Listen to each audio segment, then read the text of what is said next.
Salut tout le monde, ici Eureka pour la chaîne 125 Attitude. Ravi de vous retrouver pour, je vous l'avais promis, le petit bilan de la Kawasaki Ninja 125. Ce sera le dernier bilan que je vais faire pour cette moto, qui actuellement est arrivée à 11 000 km, un petit peu plus, qui va pas tarder à faire sa révision. Pas besoin de refaire d'autres bilans après, que ce soit pour les 20 000, pour les 30 000. Bon, déjà si elle va jusque là, si tout va bien, parce que comme vous le savez, malheureusement, sur la route, il y a des gens qui conduisent, on va dire, de manière assez suggestive. Mais sinon, pour le reste, je pense que le bilan aux 20 000 ou aux 30 000 km va pas être extrêmement différent. Bon, j'en ferai un si jamais je vois qu'il y a une dégradation des performances, une usure prématurée ou quelque chose comme ça. Mais honnêtement, je serais surpris que ce soit le cas, tout simplement parce que sur ces 11 000 premiers kilomètres, eh bien écoutez, je suis purement et simplement comblé par cette moto. Alors vous allez me dire, ouais mais c'est la moto dont tu rêvais, donc t'es pas optimiste, t'es pas objectif. Honnêtement, franchement les gars, je peux vous garantir sur ce que j'ai de plus cher, que je suis parfaitement objectif en disant que sur cette moto, je n'ai vraiment, mais alors vraiment, quasiment rien à lui reprocher. La seule chose qui lui manque en fait, tout simplement, ce serait éventuellement une béquille centrale, pour qu'on puisse graisser la chaîne de temps à autre. Et encore. Pourquoi je dis encore? Tout simplement parce que c'est une chaîne de très très haute qualité, extrêmement résistante. Je l'ai graissée il y a à peu près 2000 km, et regardez l'état dans lequel elle est. Ça brille absolument pas, la graisse est encore là.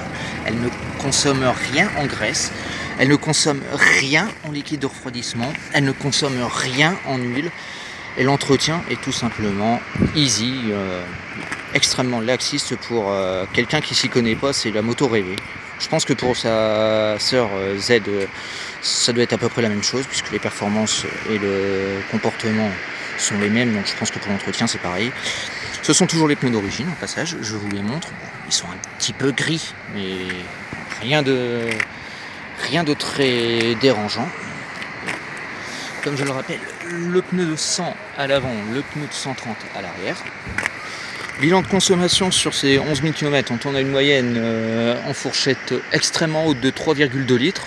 Si vous vous débrouillez bien, vous pouvez faire comme moi, à savoir du 2,8 litres au 100. Sachant qu'elle a son réservoir donc d'une contenance de 11 litres.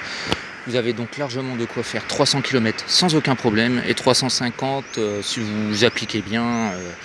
Honnêtement, je pense que vous pouvez même les faire avant d'arriver en réserve, ou alors vraiment en ayant commencé à la grignoter. Sachant que la réserve, si je vous dis pas n'importe quoi, elle doit tourner aux alentours des 1,5 litre, 2 litres, comme pour la Yamaha, quoi. Alors ça c'était pour le bilan entretien, consommation.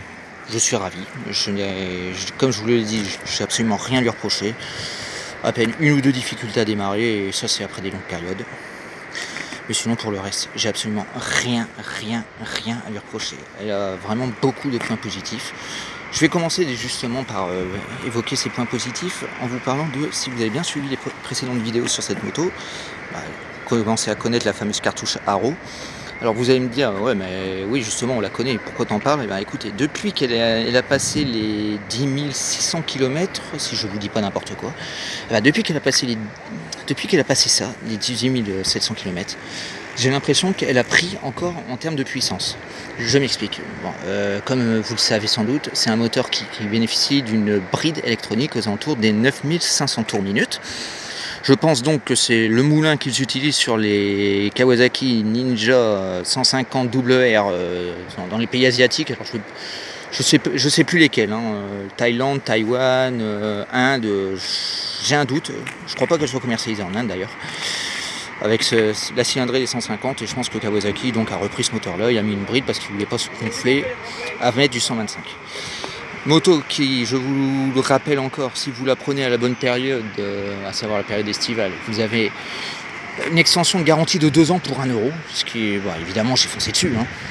Et honnêtement je pense que je vais même pas en avoir besoin, parce qu'elle va aller bien au-delà des 4 ans.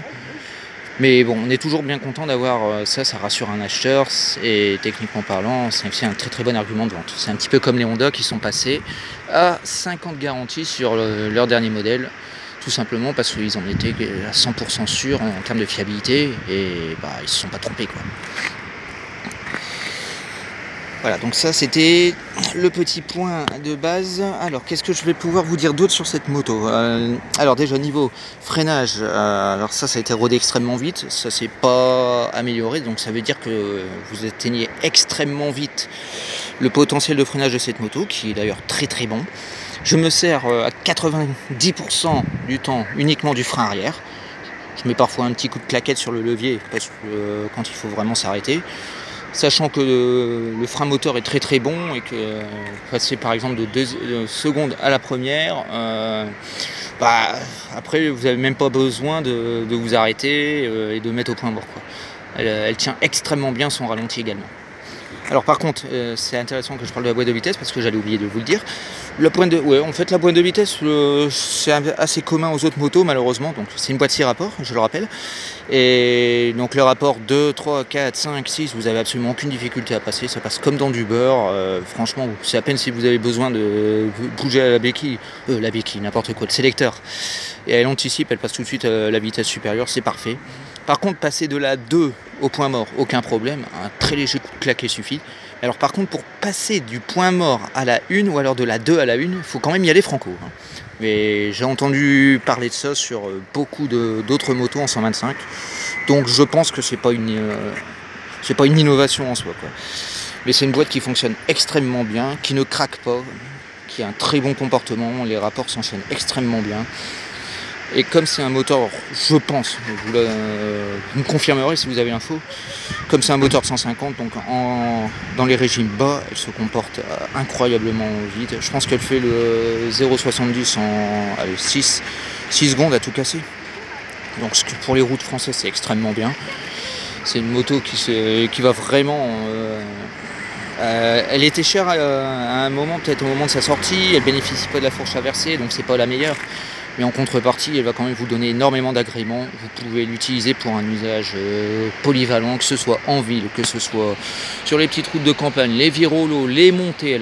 Elle est capable d'avaler des montées de 13% sans chiner, quoi. C'est assez incroyable.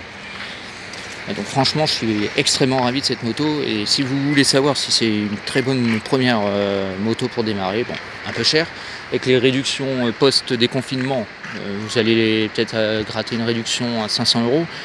Si je vous dis pas n'importe quoi, elle doit être aux alentours des 4400, alors qu'avant elle était à 4900. Vous pouvez l'avoir pour moins cher en négociant bien, et aussi le pack sport complet est à 900 €. Mais moi j'ai juste pris le Power pour 440 quand il est sorti, quoi.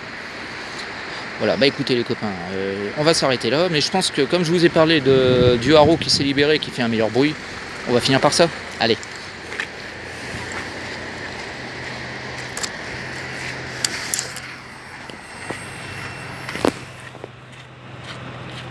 Oui, le kilométrage, je vous invente rien, 11 150 bornes. Allez, c'est parti. Un coup de contacteur.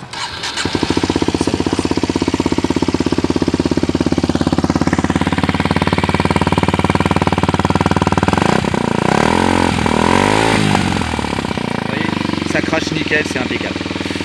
Voilà, bon bah sur ce je vous laisse, je vais retourner du côté de Perros-Guirec puisque là j'étais pour une fois en direct du Finistère. Je vous donne rendez-vous pour une prochaine vidéo dans 3 semaines, voire avant, ça dépendra de l'inspiration que je peux avoir. Allez, à plus, salut.